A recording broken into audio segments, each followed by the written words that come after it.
The Bible. Yes, have you read the biography of Which Muhammad? has more violence in it? Piers, have you read the biography of Muhammad? What do you know about the Prophet Muhammad? Which has more... Just ask me a question, please. Folks, we have 3 videos ready for you today. Tommy Robinson talking about his beef with Piers Morgan, followed by Piers Morgan complaining to Jordan Peterson about his fight with Tommy Robinson, and then the original, unedited, 18 minutes back and forth between Piers Morgan and Tommy Robinson approximately 12 years ago. You've got to watch it. It's a shame that these guys are battling it out because they're not too far politically, but Britain needs Tommy Robinson right now, and hopefully Piers Morgan will come around. Piers knows what he's doing. He's a clever man. Watch this clip right now. He needs to blow himself up. Uncensored is his programming it. Yep. I'm the most censored person in Britain. He's too much of a coward to have me back on, because last time I was on with him, he looked ridiculous, yeah? And he'll look ridiculous if I ever get back on with him again, because he doesn't have truth on his side when he comes to debate. Anyone who comes to debate me on the issues I talk on, they can't win. I don't think I've ever lost a debate, because, and I'm not being big-headed in saying that, I have the truth on my side, they're fighting from a losing position. Lies about this young Syrian refugee boy, which is why he's in prison. Secondly, my problem with him, Jordan, if I'm honest, is I don't know how many Americans or people in America who've been following this, because I see all the stuff on social media, they just don't seem to understand that Robinson's criminal record is highly extensive and very unpleasant. So, you know, for 20 years, he's been breaking the law. He attacked an off-duty police officer. He led a hooligan group of football thugs in a brawl involving 100 people. He headbutted a man in Blackburn. He used a false passport to get round the fact he had criminal convictions in the UK to get into America and was caught. He perpetrated mortgage fraud, over £160,000. He was then found in contempt of court twice for turning up at court cases involving people who had been accused of committing these heinous crimes of grooming and raping these girls, nearly wrecking the trials because he was saying defamatory things in public outside the courtroom. And then we come to the refugee story, in which he's now back in prison again. And he was found guilty of stalking a journalist and accusing her partner of being a paedophile. This isn't exactly in defence of Robinson. You know, that's not what I'm trying to do. Piers Morgan? What's happening with Piers? I don't know, he's irrelevant, isn't he? He is, isn't he? Do you know what? He changes like the wind. He's like, what does he actually believe?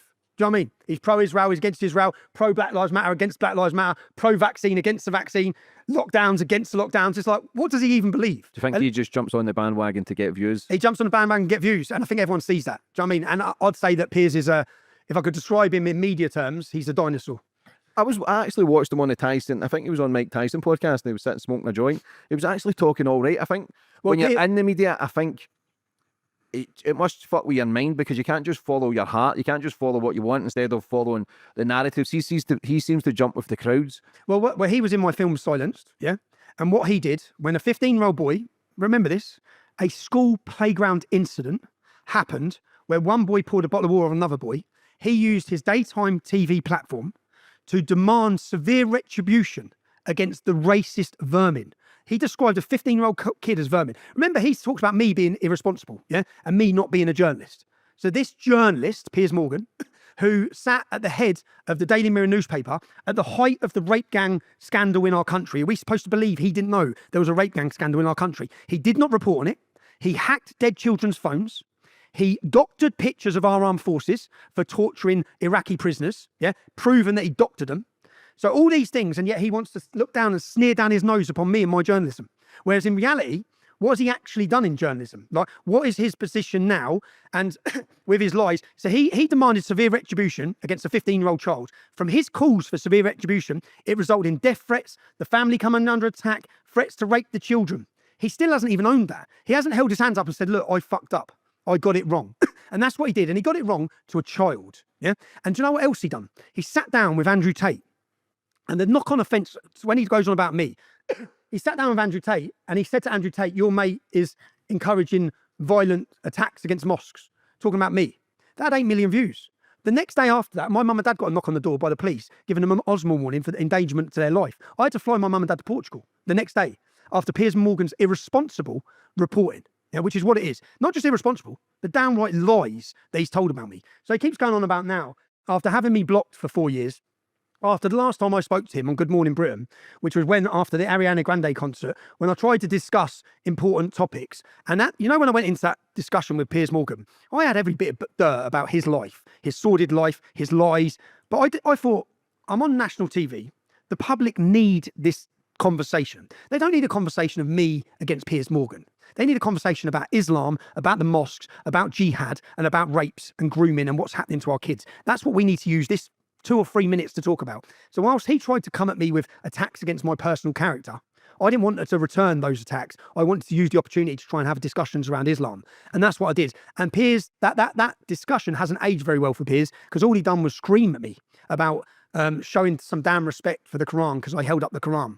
I've actually watched continued conversations recently where he sits and has a discussion with Jordan Peterson. He doesn't call him an Islamophobe. He doesn't attack him as far right. He doesn't scream at him to shut his mouth, when Jordan Peterson is simply having the same discussions that I had. So Piers obviously has a problem with me. I'd say it comes down to, again, my class and the fact that these journalists don't like the fact that now they're the old media. We're the new media.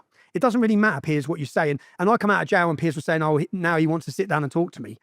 Why would I sit down and talk to you? I will talk to Piers Morgan, but when I've finished talking to people who I see as far more relevant than Islam. Well, Okay. As you guys saw, this was just a shame that these two can't get along. I mean, they're not so far apart politically. Tommy Robinson and Piers Morgan both want a safer Britain, a safer Europe. Obviously, Tommy Robinson is on the ground. He's in the street. He's literally standing up for, fighting, and protecting his fellow citizens. Piers Morgan has a different job, and that's the problem here. Piers Morgan is in the media. And so some of Tommy Robinson's inflammatory statements, Piers Morgan has to distance himself from them because he's a member of the media. He talks to all sides. And, well, they've come to a point in which there's just too much friction.